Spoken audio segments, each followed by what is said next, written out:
Hi Mark, thanks for joining me today. I really appreciate you taking the time. As you know, we are running our summer school at the moment and our next session is on CV and interview prep. So I just wondered if we could talk about that briefly. But before we start, could you just tell me a bit more about the ICAEW so it helps some of the students to understand? Yes, of course. Well, hi everybody. Well, the ICAEW stands for the Institute of Chartered Accountants in England and Wales. And we were actually founded quite a while ago, back in 1880, and that's when we received our Royal Charter. And we've been helping our members pursue successful careers in the finance industry for more than 130 years. We currently have over 180,000 ICAEW Chartered Accountants and students operating in almost 150 countries around the world, so we're truly global. And what we do is we help talented individuals develop the knowledge, skills and experience they need to perform at the highest level in accountancy, finance and business through our qualification, which is called the ACCA. So as well as being a membership body and a qualification body, we're also known to be a regulator, so to make sure that our members are compliant. But we're also heavily relied on to provide economic insight and guidance to the finance industry as a whole, and in particular at the moment in this current climate to the government as well. Okay, so within the ICAEW, what specifically do you do? So my role, I'm a regional business development manager. So I'm part of a nationwide team that supports employers who either currently or wish to train the ACA to train ACA students, and those employers that we approve to offer the ACA, we call them authorised training employers, or ATEs for short, and there are currently close to 5,000 ATEs, so there's quite a lot out there. So between myself and my team, we're in constant contact with them, so we're in contact with a lot of employers, not just within practice but also within industry and the public sector too.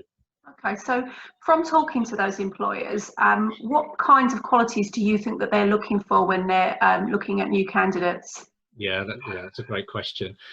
So as we speak so regularly with employers, we're always working with them to understand what are the key skills and behaviours, not just now, but likely to be in the future, in order to succeed as a future partner or FD.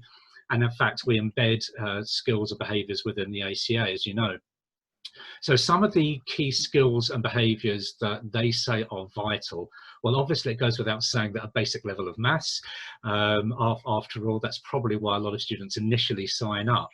But actually, communication comes out as one of the highest rated skills. Accountancy is, after all, a people profession. Mm-hmm. So having a high level of communication skills will go a long way, as will trustworthiness and personal integrity. These are highly valued skills. Technical knowledge, now this is something that we've seen being integrated throughout the ACA more and more, and it's only going to get ramped up even more so. There's a heavy reliance in today's world on technology, as is commercial awareness and entrepreneurship. So that's about really understanding how businesses actually operate and thinking about how you can do things better and add value to your clients. So this will be something that employers will really want to see. Okay. Something else that's also been around for a long time, but actually there's been a heavy importance placed on it right now, which is emotional intelligence. And this is something we're hearing more and more. And what emotional intelligence is, it's about the ability to identify and manage your own emotions and the emotions of others. And lastly, I can group these skills, things like persistence, resilience, enthusiasm and adaptability. And particularly in the current climate, it's really shown the importance of having some of those skills. Absolutely, yeah. And so, you know, if I put myself in the shoes of the students, if I was going to send off a CV to an employer at the moment, what do you think would be maybe one thing that would really make it stand out? Well, it's hard to narrow it down to one thing to make it stand out. What I will just start off by saying is actually there's no such thing as the perfect CV, but actually it's really important when when people write a CV, that they think like in the mindset of an employer. Employers are very, very busy people. They may only give your CV 30 seconds, which doesn't seem like a lot, and it's not. And they could just throw your CV in the bin, which does sound harsh, and it is. So every word should really mean something. It needs to add value. So you really do need to show your qualities, focus on your key skills and experience. So if I'm just going to narrow it down to maybe 2 or 3 really key points rather than just one. That's fine. I would say that the first part of a CV is the personal profile, which normally goes at the front. And I can't underestimate the value of writing a really great personal profile. This, after all, is the section that the employer is going to make their decision whether to read on or not. So it's your USP, and that's the thing that's going to set you apart from your competitors. Secondly, you need to tell your story and use strong active verbs. So there's often a mistake that people make on their CV is by writing very task-focused descriptions about what they've actually done. But actually what you need to do are use action words, things like I initiated or presented, achieved, things like that. So people can see what you've actually done and achieved. But also, lastly, just make sure you show some of your personality, but keep it relevant. Yeah, absolutely. And so, you know, if someone's lucky enough to then get to that interview stage, you know, with so many people going for so many jobs, how do you stand out? Well, yes, I can't underestimate the importance of doing your research, first of all.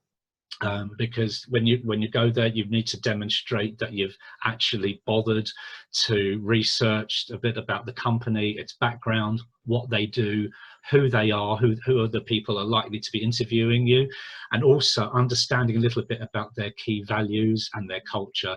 That will go a long way. Do be prepared, obviously, to back up your CV and anything that you've written in your cover letter.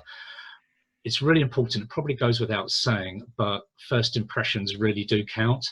So eye contact is absolutely imperative, a warm handshake and a smile, and not just to the person that's interviewing you, actually just to anyone that you might get introduced to or who you make eye contact with, because you don't know how they could influence the decision maker that's interviewing.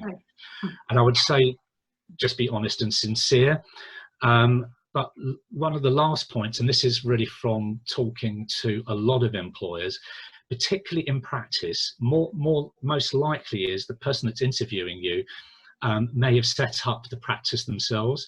And in fact, it's their baby, so it really means a lot to them.